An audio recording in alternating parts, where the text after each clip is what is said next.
Hi, everyone. Welcome to our One World Energy Encounter with the Zohar. This week's portion is Shemot. It is in our edition of the Zohar, Volume 8, and we're at verse 246. As we do each week, let's invite in for assistance the Kabbalistic lineage of the Rav and Karen and Michael, Rav Ashlag, Rav Brandwein, the Ariya Kodesh, the Ramchal, Rabbi Tarfon, Rav Mezulai, Rav Menachem Mendel of Vitebsk, Rav Kolon and Mishpira Pia Setzna, the Baal Shem Tov, Rav Shimon Bar Yochai, and all the students, Rav Mordechai of Chernobyl, one soul with Yosef Tzadik and Shechem. Let's also invite in Rav Yaakov Wolf Krantz, known as the Maggid of Dubna. I have a story about him in a second. As we connect to these verses, let's raise our consciousness and connect to the level of Binah, the realm of fulfillment, the reservoir of all fulfillment, the flawless universe. And let's connect to the energy of healing. So if you know anyone who needs healing, let's send them out energy of healing. Minda bat Chaya, Shaindel Dvora bat Chaya Chana, Levi ben Bluma, Sarbat Judit, Sarbat Malka, Yitzchak ben Rivka, Melis bat Margie, Talia Sheva bat Chana, Chana bat Rivka, Yudit Masa Navon bat Aviva, Genesa bat Rachel Dina, Sur Peril bat Yita Reza. So if you know anyone who needs healing, just think about them, send them energy of healing.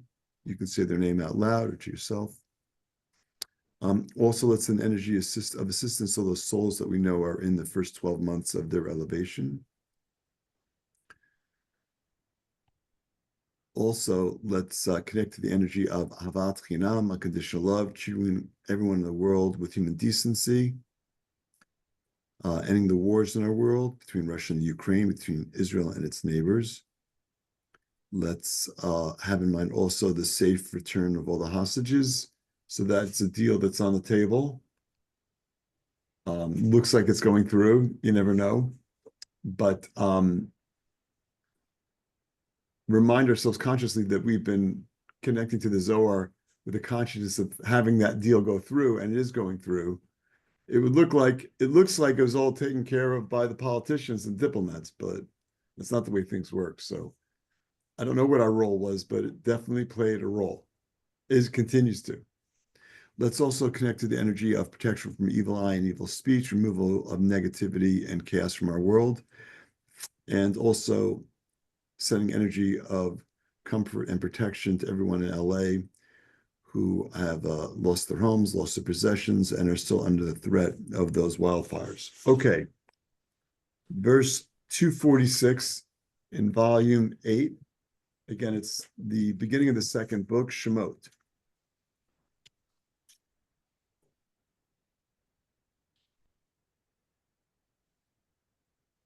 Um, 246. Ad havo yatve, Amarabi Elazar, Rabbi Shimon, Avoy, ma chama kuchabrichu lenachta Yisrael, lemitzrayim begaluta. Amarle, chada she'elta at Sha'il, O train, Amarabi train, Galuta lama, Ulamitzrayim lama, Amarle, train inun, v'it chazru l'chad. Amarle, kum b'kiyuma b'ginach, yit kayam le'ela, mishmach hai mila, emai beri ema. Okay, Maria, before you read the English, do you have the relevance of this section in your copy of the Zohar? Yes. Okay, let's take, there's like 4 paragraphs. Let's just take them one at a time. It's some really important information for us.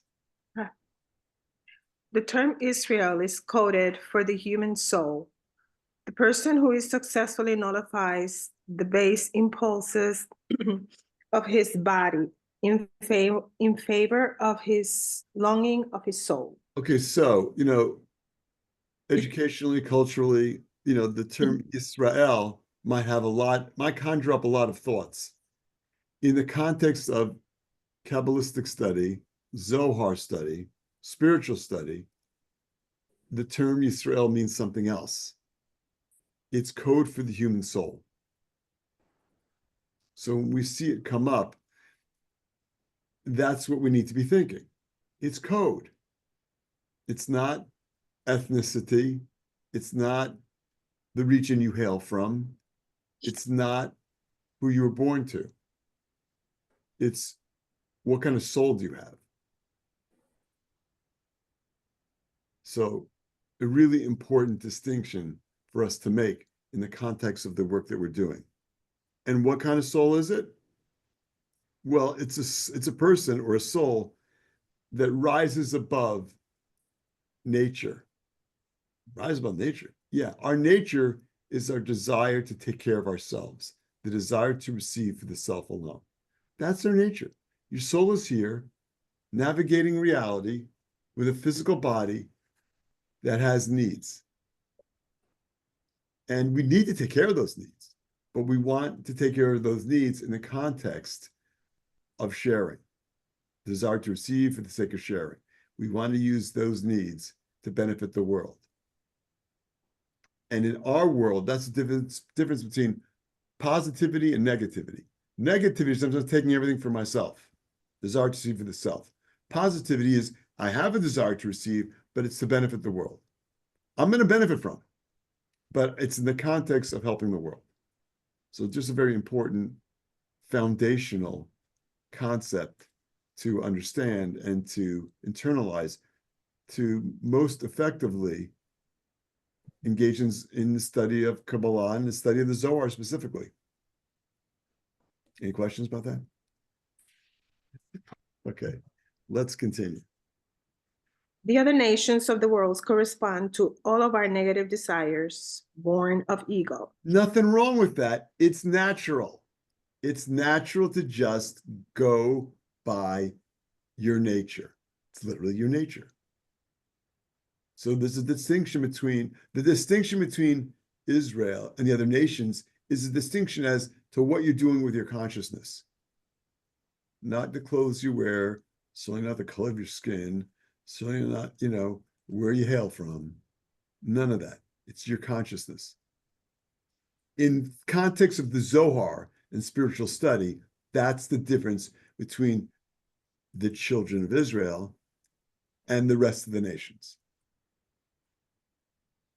It's consciousness which determines. Okay, continue, please.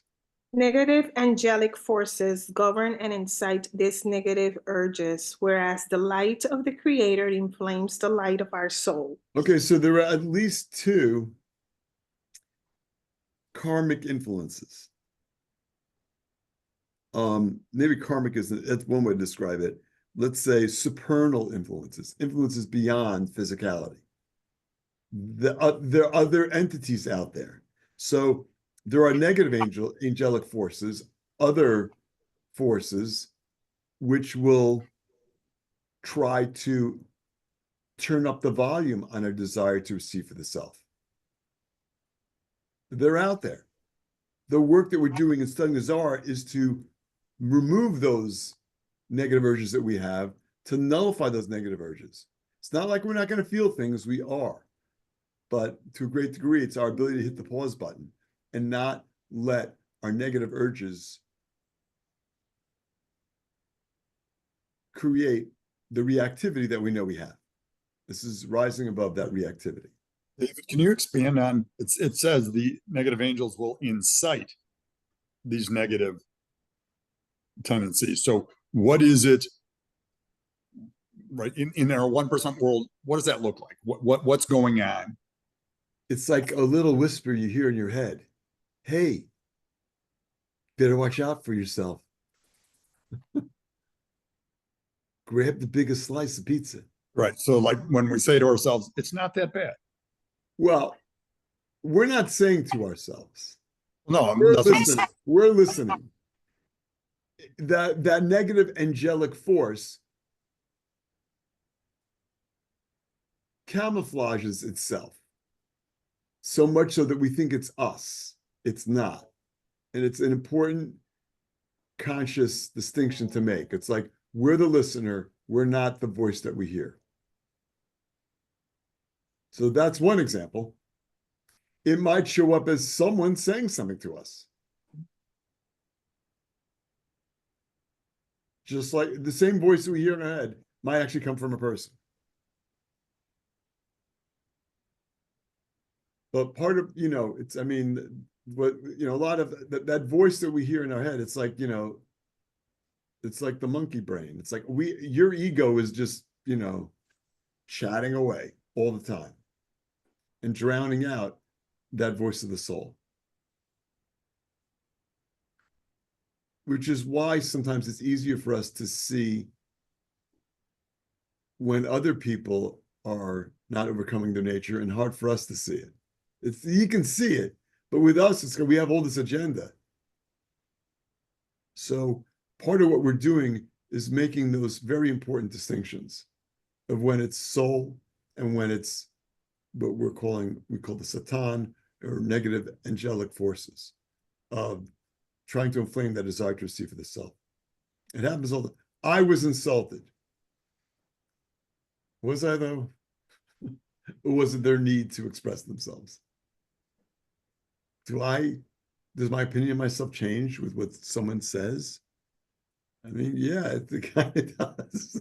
But that's not where we want to be. Everything we need is in here. I need to be connected to soul. You're great. Your soul knows it. Don't be influenced. Do the work. We're doing the work we need to do to understand what our role is and our potential and all the things that we're able to accomplish that we do. So again, it's that distinction of of the externals that I rely upon to feel good about myself, as opposed to just, hey, I don't need that. I know what my capabilities are and who I am. And I want who I am to drive the decisions that I make, not someone else's reactive nature or my own reactive nature. It's a great question. Okay, let's continue.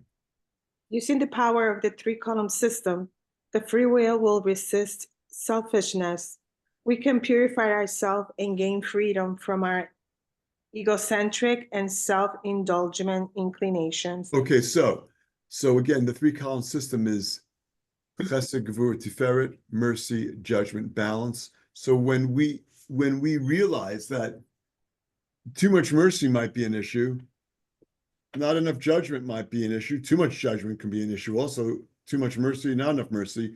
When it's in balance, in tiferet, its central column, that work that we're doing to connect to that consciousness is what assists us in gaining freedom. Now, you have free will. You need the free will. Otherwise, you can't earn the blessings that come from creating that balance in the three-column system. We need free will, which means we need to have the option of being reactive. Otherwise, we're not really doing anything. We're not really going above our nature. And that's the goal, to go above our nature. When we go above our nature, we open up the channels for blessings. Keep going. Which are known in Kabbalistic terminology as Egypt. Okay, so Egypt is a region. It is a place. It's still there. We are at verse 246 in the relevance that precedes it. What relevance does Egypt have today? I mean, they're not even, what's that have to do with Egypt have to do with us? When we see Egypt, we need to think small thinking, limitation, narrowness, desire to receive for the self, self-indulgent inclinations. That's what Egypt represents to us.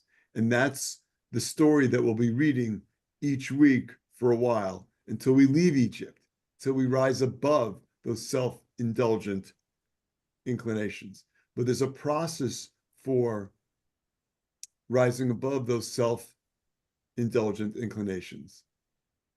That's the process of leaving Egypt, which is what all these portions are about between now and Passover. So again, it's an opportunity for us to study history, see what the Bible says about leaving Egypt. No. Yes, but no. It's about giving us the opportunity to leave our Egypt, to have our Yetziat Mitzrayim, our leaving Egypt. That's us rising above our self-indulgent desires and inclinations. That's what this work is about. That's what this portion of Shemot is about. Shemot is, it's called Exodus. Inspired a lot of literature and music. But Shemot doesn't mean Exodus. Yeah, it's the story of being stuck in Egypt and leaving. But Shemot means names, which is a whole different topic. Just so we know. Okay, let's continue. Purification and true spiritual greatness is found when we go into the chaos of this world, Egypt, when we willingly confront our self-centeredness and use the power of Kabbalah to eradicate every ounce of egotism from our being. Yes, egotism. So that's the process of what we're doing. We are in Egypt to the degree that we are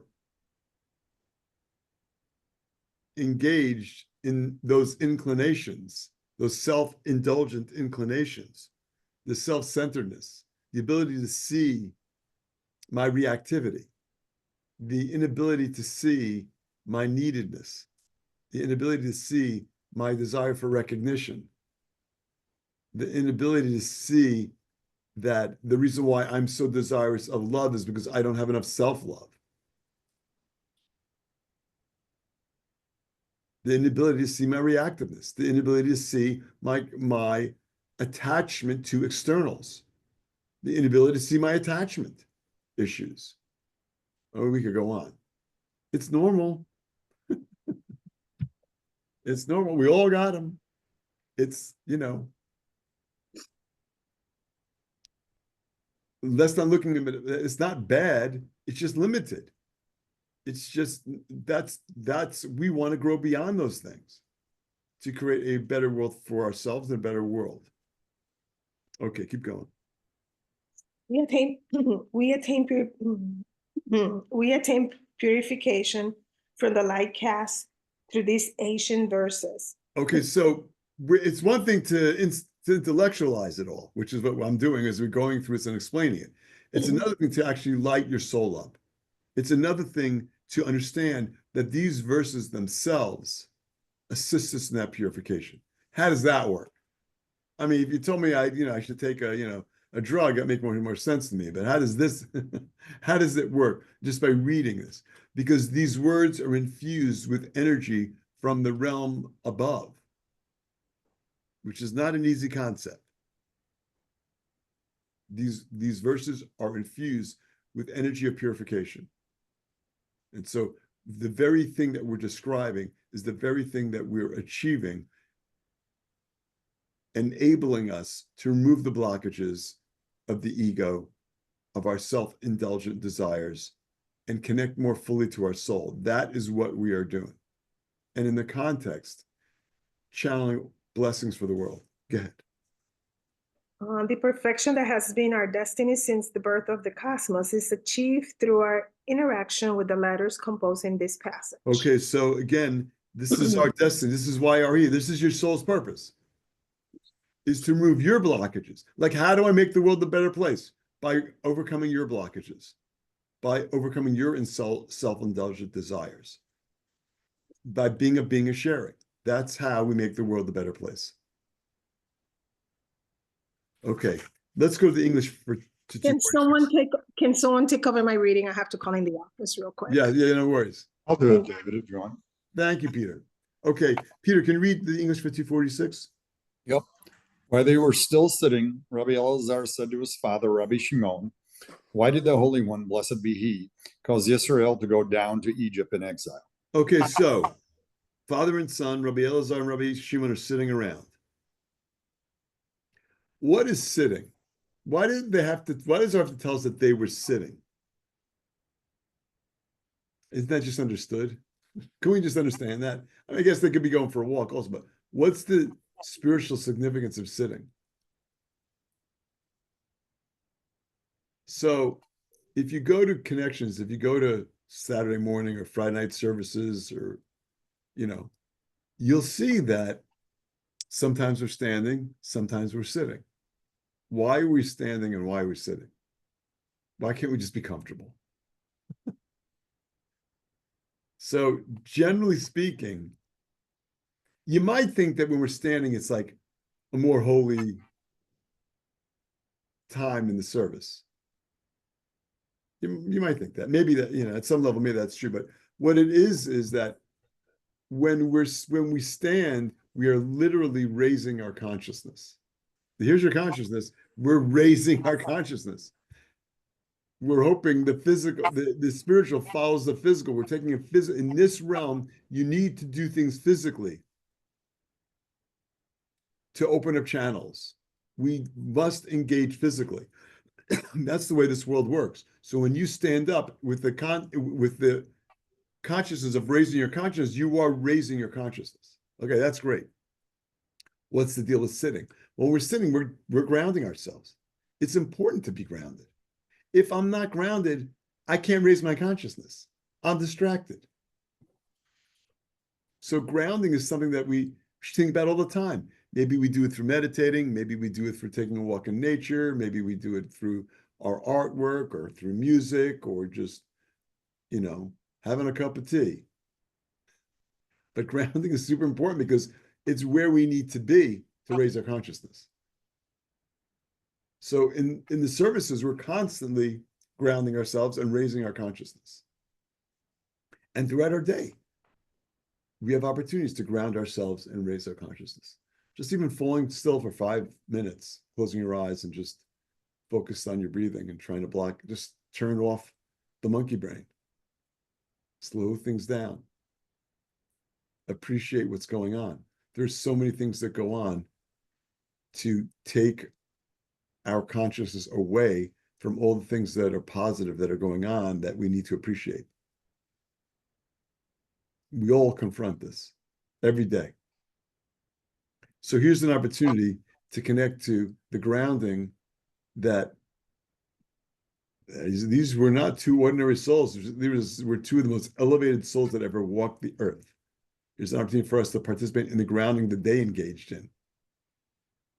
Okay, so they're sitting in a grounded way, and Rabbi Elazar, the son of Rabbi Shimon, asked him a question. Let's continue. He said to him, "Are you asking one question or two questions?" Why does he have to know that? Rabbi Elazar said to him, "Two. I am asking why the exile and why particularly in Egypt." Okay, so it was a really good focus. Actually, it was a very good question. Are we talking about exile or are we talking about Egypt? Or are we talking about both? Turns out we're talking about both, which is the name of this article, Wherefore Exile and Wherefore to Egypt. So the question is, why was it necessary to have an exile for the children of Israel? And we know in the story, literally, the children of Israel is Jacob. That's what his name was changed to.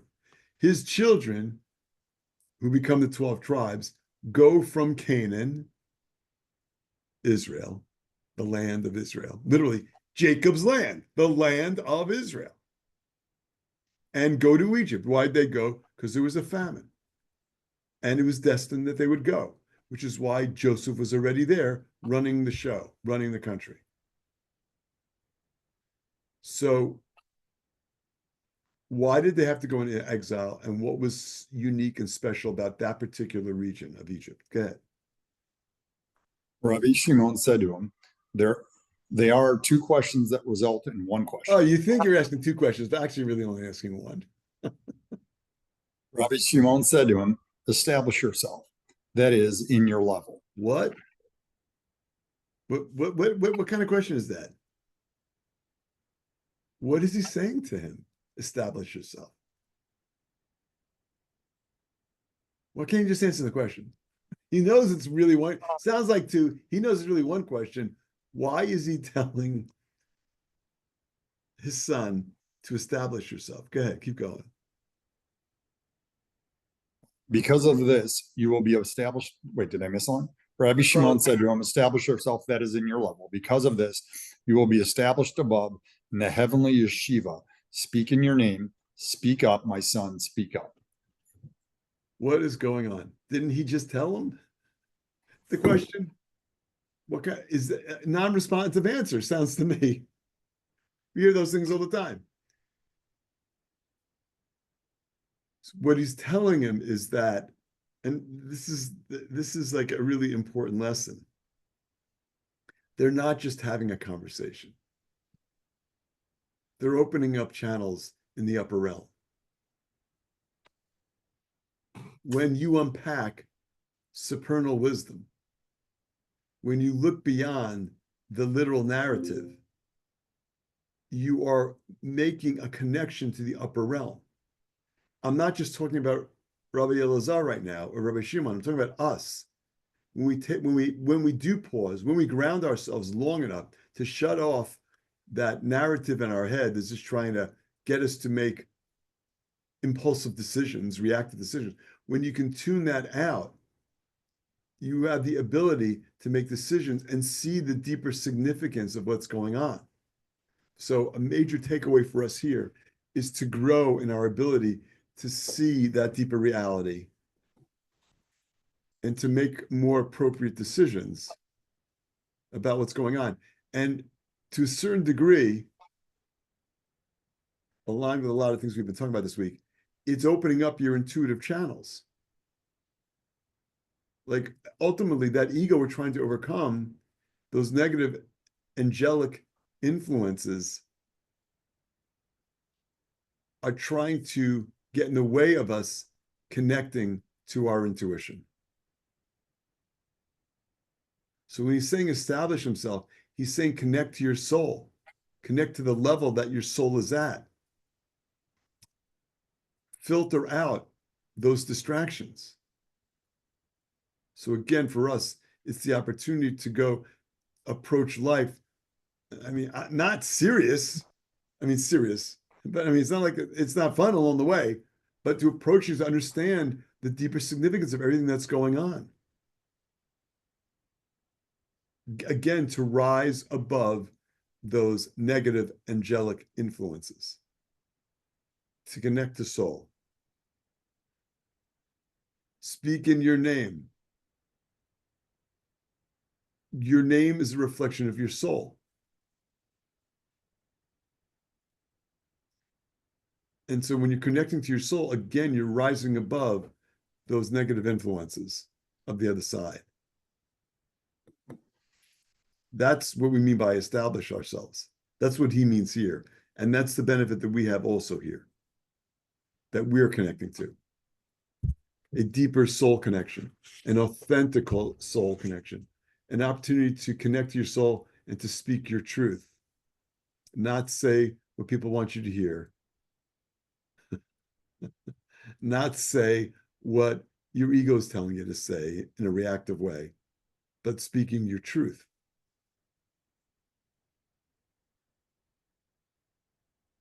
Which isn't so easy. Because people will expect you to show up a certain way, and they'll actually demand that you show up a certain way. And they'll be hurt about it if you don't show up that way. So it's delicate. It's delicate. But Rabbi Shimon here is speaking his truth. He's telling his son Rabbi Elazar, connect to your soul, connect to your name, connect to your intuitive abilities to see beyond the physicality. What's Egypt? Physicality. What were they known for? Physicality. I mean, mummifying bodies. It's like extreme physicality. We're going to make the body last. They had perfected that. It's just an indication as what that society was about. It was about physicality. And again, so this is our opportunity to rise above that. 247. Petach ve'amar, shishim hema melachot u'shmonim pilakshim. Shishim hema melachot, inun gabraya dila'ela mechela, digvura di'it achadan big lifin, dechevata kadisha de Israel, u'shmonim pilakshim mamanan biglifoi dit chotoi. ועלמות אין מספר. כלומר, אתה אומר, היש מספר לגדודיו. ואם כל דא כתיב, אחתי יונתי, תמתי אחתי לאמה, דא היא שכינתה קדישה, דנפקא מתריסר זיהרה, דזיהרה דנהיר לחולה, ואיהי יתקרא אימה. Peter? He opened the discussion saying, there are 60 queens, 80 concubines, and young women without number. Okay, so who's speaking? He opened. Because in the previous paragraph, Rabbi Elazar asked his father a question. Is it, what's the deal with why was there an exile? Why was it in Egypt? So I'm from my reading, the he is Rabbi Elazar. He's going to answer his own question. So it's important to ask questions in our lives. Like, just ask the questions of yourself. You open yourself up to those questions. Don't avoid the difficult topics. Ask yourself, how am I going to handle this? What is it I need to do? Forget about how you're going to do it. That's next. Step one is just open yourself up to the challenge. This is a challenge that I don't know how I'm going to handle it. But it's not important to figure out how to handle it. It's important to figure out what the questions are. The answer's there. But if we don't ask the question, we're not going to be open to the answer. So really, asking the question why is step one to finding the answer. Rabbi Shimon could have given us the answer, but he knows that Rabbi Elazar can figure it out. He's coaching Rabbi Elazar to tap into his intuitive nature, his ability to see a deeper reality, which we have the same ability, and it's empowered by this section. Go ahead. There are 60 queens, are the mighty men of above, from the side of Guvurah, who hold Okay, on. so he opens up with a verse that speaks of 60 queens, 80 concubines, and young women without number. Okay, so what does that have to do with the price of tea? Like, what is going on? So again, you can look at that verse from Song of Songs in a literal sense, but Rabbi Elazar knows, as does Rabbi Shimon, that that's coded. There's something deeper here. And so the 60 queens are the mighty men of above. Well, why wouldn't it say 60 kings? Why say queen? That's not as important. It's that is code for positive angelic influences. You have positive guides that are there to assist you all the time.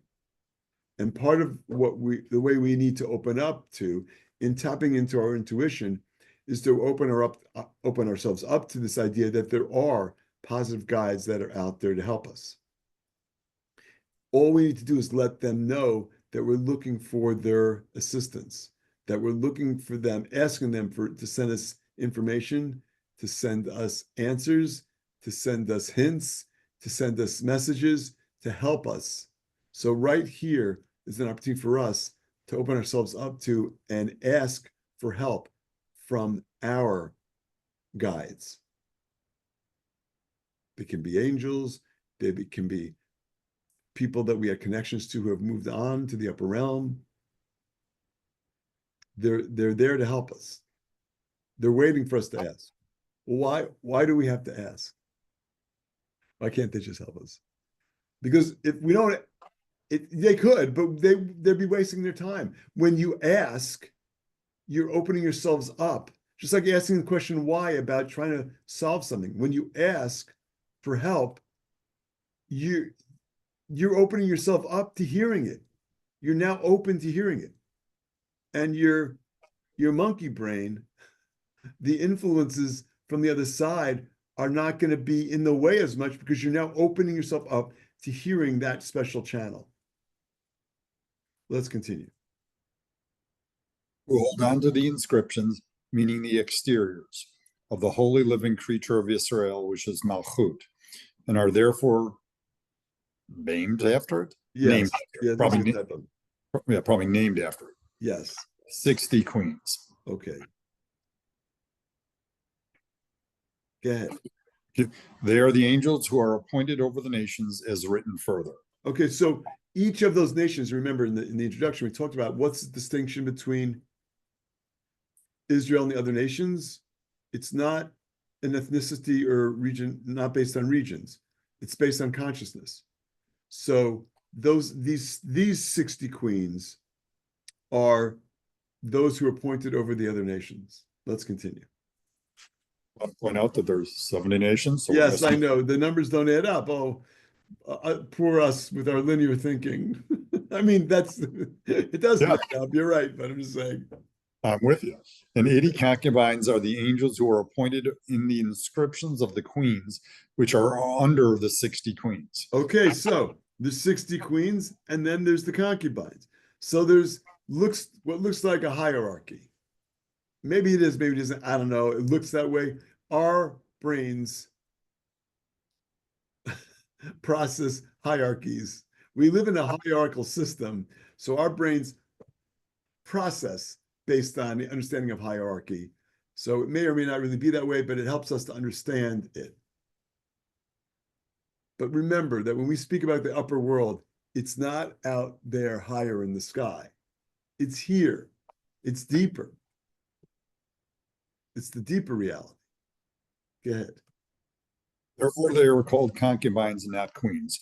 And They're again hierarchical. There's a hierarchical structure. Go ahead. Young woman without number is as is written.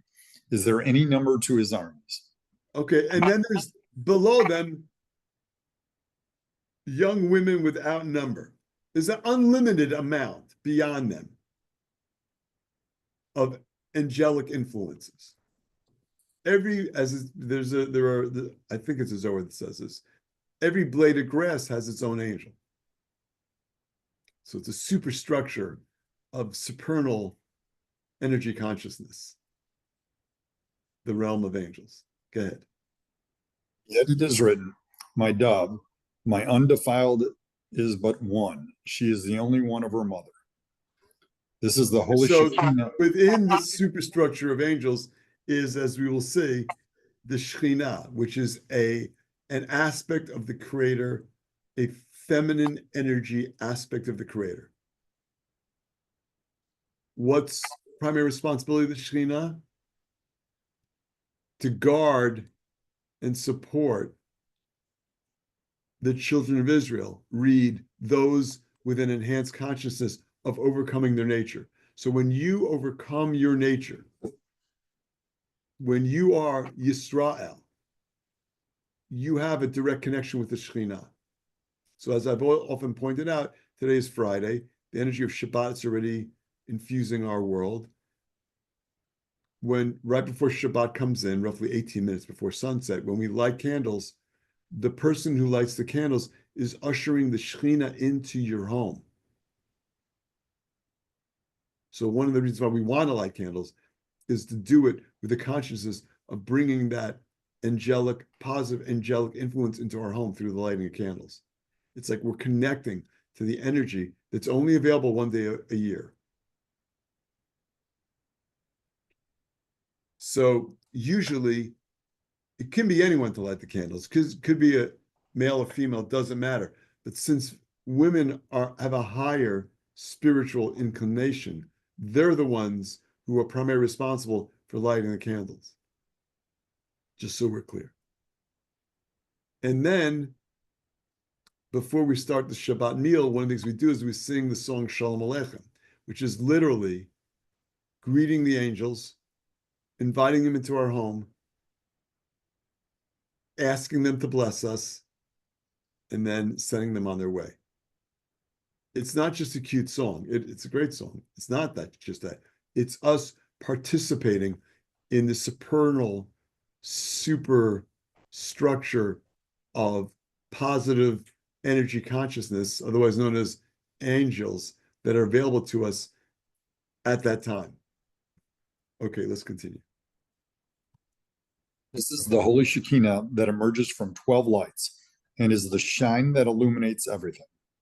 Therefore, she is called Mother, as it is written, she is the only one of her mother. Okay, so again, our logical brains will say that's nonsense. We'll say that all this is nonsense, frankly. It's just, again, just understand that when you hear your opportunity to connect to your God, your angelic influences and your guides, or we hear this opportunity to connect to the Shekhinah, or we hear about this opportunity we have on Shabbat to bring this energy of the Shekhinah into our homes, to invite angels in to our homes. You can say, oh, it's so poetic, it's so nice, it's, what a nice, beautiful, loving thought. That's one level. Next level is understanding that that's actually what's taking place. And to have that consciousness when we light candles, and to have that consciousness if we're singing Shalom Aleichem, or if we're singing it on the connection, streaming it, whatever it is, it's like we want to raise our consciousness. We want to be sitting and grounding ourselves in the openness of connecting to our soul, and we want to raise our consciousness and connect to those opportunities to bring extra light, extra love, extra healing, extra opportunities for channeling blessings into our lives. And that's the opportunity we have tonight, of course, every Friday night. That's the opportunity we have in connecting to the Zohar and going through the verses that we just went through. And again, that's the opportunity we have when we can work on keeping our consciousness in an elevated place at a high vibrational frequency, and using that to channel the positive energy that's available to us. Okay, everyone, we're out of time. Thank you all for joining us. Love you all. Have a great Shabbat shalom. Thank you. Shabbat shalom. Thank you. Shabbat shalom. Shabbat shalom.